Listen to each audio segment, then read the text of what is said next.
Okay, so welcome to more context about the Cuban Missile Crisis. In the last video, we left off talking about how President Eisenhower had authorized for some Cuban exiles to be trained by the CIA in a planned invasion of Cuba at the Bay of Pigs. The hope was that they would inspire other people to revolt against Castro as the United States is trying to contain communism, especially in the US's own backyard in Latin America. And this program to train the exiles gets inherited by President Kennedy. He's a Democrat who's elected in 1960. And you should look at some of the things around the election in 1960 as Kennedy ran against Richard Nixon.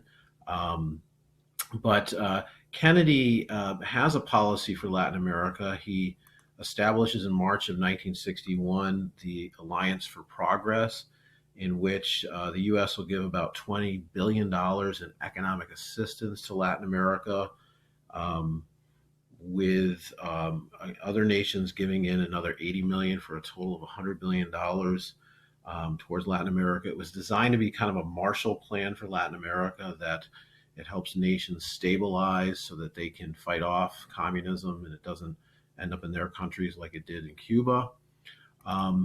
So the Bay of Pigs goes forward under Kennedy's watch and is a failure. It doesn't inspire people. The Cubans are able to stop the exiles from invading, and the U.S. gets caught again, really, in this invasion that, we didn't send our own troops, but it becomes obvious the U.S. was involved.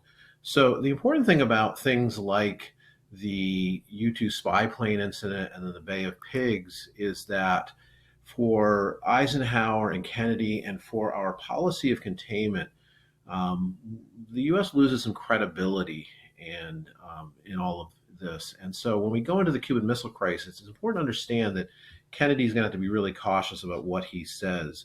And so in the next video, we're going to look at exactly what happened in the Cuban Missile Crisis.